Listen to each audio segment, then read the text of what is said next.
Hello and welcome to Paul on Politics. Now, unless you've been living on a remote island with no way of communicating to the outside world, it can't have escaped your attention that it's been a turbulent few weeks in politics. The vote for a Brexit, not expected by either the pollsters or the bookmakers, was a political earthquake that delivered a seismic shock to all the main parties. And now, only 2 weeks later, it doesn't seem to be stopping.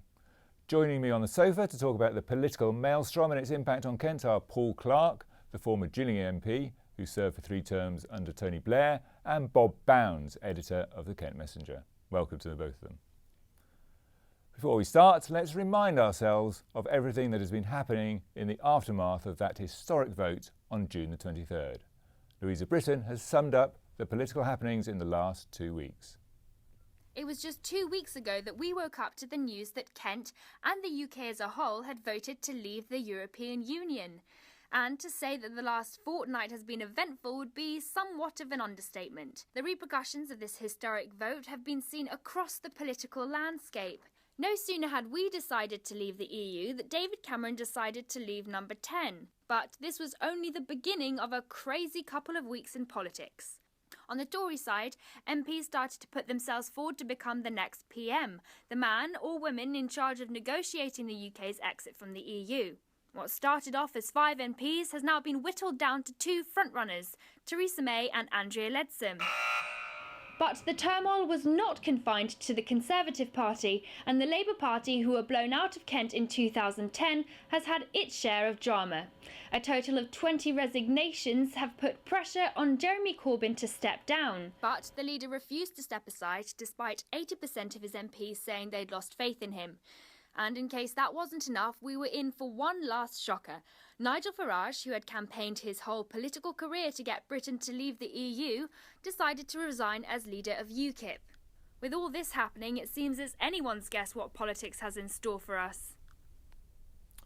Well, Paul Clark, Jeremy Corbyn has got support out in the community but not amongst his MPs. Why shouldn't he stay on? He's got a mandate from the party members? I think following clearly the result of the European referendum, what brought to the fore was the question about leadership. And that came out through clearly what happened in some of our heartlands, which you'd see as Labour heartlands, that obviously they voted very strongly actually for the Leave campaign. So we didn't get that across. And obviously, as you will be well aware, there's been issues about leadership in the past that's been coming through. You say he's got support and so on out in the community. It's within a defined community of Labour Party members. And it's not as clear-cut as that either, because there's been resolutions clearly going through party CL constituency parties that are showing that they are not 110% behind Jeremy Corbyn, as others will believe. Don't you need to lance the boil, whatever's happening now? Absolutely. You seem to have gone up to the top of the hill and not dared to look over there. Absolutely. I think I would expect very shortly that you will see that there will be a leadership challenge and that the party will be plunged into a leadership election. It's a bit of an impasse at the moment. What timescale are you putting on this? My view is that it needs to happen quickly next week. I mean, it needs to happen because you are absolutely right. You can't have an impasse. Today we have no leadership at government. We have no leadership of Her Majesty's opposition. You need both to be strong at the best of times, and particularly at this time where we've clearly had a vote by the British people to take us out of Europe, and which will have fundamental ramifications. So we need to have a strong leadership that is in support of clearly putting across a strong case for Britain, and to make sure that the best deal is got on the back of the decision of the of British people. Bob, let's bring you in here. You and I know how well Labour did during the Blair years. How do they rediscover that kind of magic? In Kent? Yeah, I mean, I think Kent is very much a sort of, you can translate that across the country in its sort of diversity type of places, and particularly here in Medway. You could almost expand that as being a reflection on the country, because you've got very pockets of quite a lot of diversity where you would expect Labour to do very well, and obviously they've lost a lot of ground to UKIP on that. I mean, my personal view on the leadership, and I think Paul's absolutely right that you've got to have a very strong opposition at the moment, which we don't have. That's not good for the country.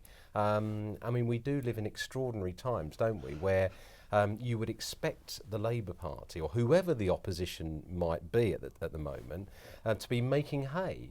And I think that they've jumped the gun a little bit with this civil war within the parliamentary party, because they were panicked into the prospect of a snap election. Now, we can't predict what's going to happen tomorrow, let alone next week and in a month or two's time. But it does seem to be that the move is, I mean, although Theresa May's saying she doesn't want a coronation, that seems to be what's happening with all spectrums of, you've got strong Brexiteers coming out, like Priti Patel came out in favour of her yesterday. They seem to be getting their ducks in a line, while the Labour Party is... That's a good point. Now, we all know what's happened to Labour in Kent is that they've lost ground to UKIP, considerable ground to UKIP, and I think we've got some figures which illustrate that. But what do you think is the answer to getting back to recovering those supporters who've lent their votes to UKIP in recent years? We have to be coming forward with a strong leadership that is talking about the issues that matter, and to people on the streets, whether it be here in Medway or down in Dover, Deal, Ashford, wherever, to actually get the message across about the issues that matter, and actually credible alternatives. And I say that genuinely. People have got to believe that you are fit for government, and at the moment that's not there. And of course it's what Blair did so successfully between 1994 in becoming leader and 1997 when we had the election, so that we ended up having a record number of seats in Kent that we'd never had before, and continued to hold those basically for three elections. Bob said these are different times. They are. We've moved on a little bit from that time. But the issues and the way that people vote is still the same, in the sense that what they want is clearly someone in number 10 who leading a government with a party of members of Parliament that actually are answering the questions that concern them. So whether that be on housing, whether that be on railways, on transport, and whether it be on the health service, and of course the issue of immigration. You just mentioned immigration, Bob. You know, that's been the kind of Achilles heel for Labour in lots of ways in recent years. Do you think the voters see the party as having a credible policy on immigration? Well, I'm not sure they do. I think if you look at the situation here in Medway, and again translated across the country, the difficulty that Labour have got at the moment, I think, is that how deep-seated is this kind of UKIP, call it anti-immigration kind of viewpoint? And I think that it is quite deep-seated. Now, I think the Farage resignation throws a bit of a spanner in the work, because there was clearly a lot of personal appeal for him, and he was seen here, obviously, with the Rochester and Stroud by-election in 2014. But I think they've got quite a deep-seated support here now, and that is going to be difficult to shake. I think there's an assumption amongst the main parties that there's still a little bit new kids on the block. That's their problem. I mean, they did very well in Medway in the Police and Crime Commissioners election, although the turnout was very small. But the support that Brexit, and I know Brexit isn't UKIP, got in Medway was pretty astonishing, at 89,000 votes to leave. Well, that leads on nicely to our second issue for discussion, which is that Brexit. Now, the vote seemed decisive enough 2 weeks ago, but since then there's been some debate about whether, if it was held today, the result might go the other way. Henry Sandercock went to Canterbury to find out if voters were having second thoughts. We're here in Canterbury, which voted to leave by the narrowest of margins, with just 1,500 people more voting to leave rather than remain. We're going to ask people whether, in light of the last 2 weeks and all the events that have taken place, whether they stick by their decision or whether they would change it given the opportunity. How did you vote? I did vote to leave, yeah. All right, and given what's happened in the last 2 weeks, has that changed your mind at all? Well, I don't really know. I think it will even itself out anyway, so... I mean, you're selling some lovely cherries here. Yeah. I mean, is that business secure now with a potential, if we're restricting the movement of people, do you think that would, people continue to come over to cherry pick and things? I don't really know, because ours is just family, so we don't have anybody else that works for us, so it probably wouldn't affect me as much as other businesses. Got some lovely souvenirs. How did you vote in your... Remain. You Remain? Yeah. Okay, and so, I mean, do you stick by that now? Absolutely. I would still have voted Remain, whatever. So what was your main reason then for Remain? I think the world is a small place and we need to be together, not breaking up at this moment in time, but getting more together. Oh, won't you stay with me? So did you vote in the referendum? Nope. So, why not? I have no clue what's going on. Basically all I heard was from my dad and stuff like that, so I was like, I don't want to make a decision based on what my dad said, because otherwise I'd just stay in my room all my life. So that was why I didn't vote. Okay, and so 2 weeks on, do you regret that? No. No? Keep it the same? Yeah. Go on, what about you guys? I did not vote, no, not personally. And Stephen? I voted to stay in. A few weeks on, seeing what's happened, sort of, it's a bit worrying for the times to come. So far, it seems, the people of Canterbury stick by their decision they made at the poll box. However, with potential future uncertainty on the horizon and the triggering of Article 50 still to come, it remains to be seen whether the people here will stick to their guns or not. This is Henry Sandercock for KMTV in Canterbury. Well, those voters, Paul, seem to be sticking by their original decision. We know it was a close-run race, but how come the parties misjudged the public mood, with the exception of UKIP? Well, I have to say, I think the level of the campaign on both sides of the argument was pretty woefully poor. I mean, I have had people certainly come up to me and say, well, I voted to leave, but never thought it would happen. I had people beforehand saying, oh, well, the government needs a kicking and they need to wake up, so I'm going to vote to leave just to, wake the government up. And you're trying to explain, that's not the way to do it. But look, the British public have made a decision, and I mean, it was a wider margin than I thought it would be, to be quite honest. I mean, some 4 percentage points, quite significant. We now have to get on with trying to make that work. And you say about the misjudgment, well, we were talking earlier about leadership and so on. I think, clearly we as a party, I won't talk for the Tory party, but I mean, we as a party clearly should have been doing more to try and get that message across. I'm not saying it would have been a different outcome, but I think we should have done more to get the message across. Bob, what's your assessment of the result? It was a surprise, a genuine surprise, wasn't it? I mean, did you see this coming?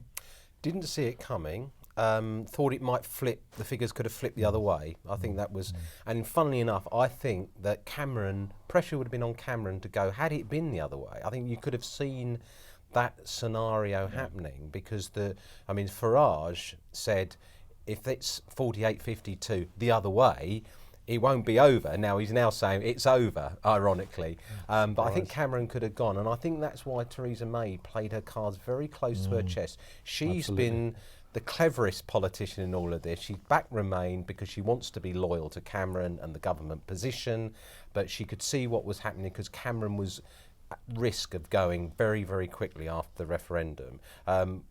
So I think that scenario, the outcome is the important thing. And then obviously now we've got a situation where the key players in the Brexit camp are falling like ninepins. You've now got the prospect of a Remainer being Prime Minister and going in to negotiate. And I think the problem is you've got that 52%, colossal amount of support for us leaving, who are going to be pretty unhappy if they don't see progress happening fairly quickly. Now, the Article 50, that's kind of, nobody's talking about that now because there's so much going on at Westminster and all the rest of it, and we'll see. We'll have to wait till September to see whether she... Well, I was just going to say, I mean, as far as Theresa May is concerned, I mean, we're all assuming that she will become the next Prime Minister, the next leader of the Tory party. But she was on the Remain side. She did play her cards very close to her chest, but she was on the Remain side.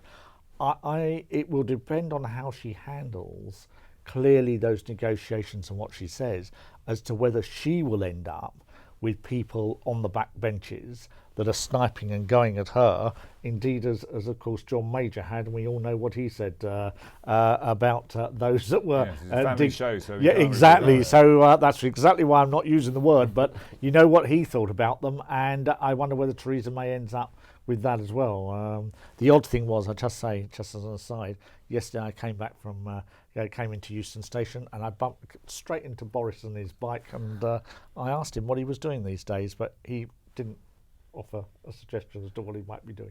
Do you think a referendum is a good way of resolving as significant and far-reaching an issue as this is? Well, you see, referenda don't have a place in our, I was going to say constitution, but our unwritten constitution. They don't have a place, and actually technically they're only advisory if you do have them, not suggesting a government. What was interesting was that there was a very significant turnout. If you look at the turnout for the referendum, it got people engaged, didn't it? Our system is actually democratically elected members of parliament who are there to represent the views and to make that policy, and they do that through clearly consultations and work that they do within their constituencies. So referenda, certainly this one engaged people very significantly. There's been some talk, Bob, about whether there should be a general election once the Tory leadership issue is resolved. Do you think that's appropriate? Would that be appropriate, or do you think people are going to be a bit fed up with politics? Well, I think that Gordon Brown learnt the lesson of a new Prime Minister. It's not a bad idea to seek a mandate, a personal mandate, and I think you get some immediate credit for having the guts to do that. So there's obviously an electoral gain from doing that, but you've got to be pretty sure you're going to win. I think with Labour beating themselves up at the moment, I think she would be quite, I'm saying she because obviously we've only got an all-woman ticket. They'd be. I think the Tories would be pretty confident of winning that. I think Labour have got a real problem here, and it's difficult to read how this is going to go. I mean, there's been, I think, about something like 120,000 new members have signed up to Labour Party in the last 11 days. Some of those might be wanting to get rid of Corbyn. Though, well, you don't know. Before they were signing up to get Corbyn. Yeah, and there has been a social media campaign to do a kind of entryism. Campaign on that basis. But I think what we've got in this country is we are very, very tribal, and we have an allegiance and a loyalty to political parties that don't necessarily, deserve that kind of loyalty. And I think with Labour, people are very, very, at the end of the day, they like being part of the Labour Party, the Labour family, the Labour movement.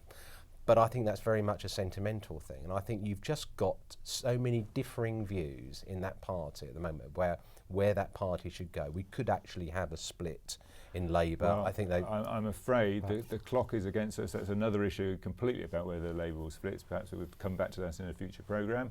That's all from us here at Paul on Politics. Thanks to our guests for coming into the studio. We'll be back soon. In the meantime, you can catch up with all the latest political news by logging on to KentOnline.co.uk or listening to KMFM. Thanks for watching.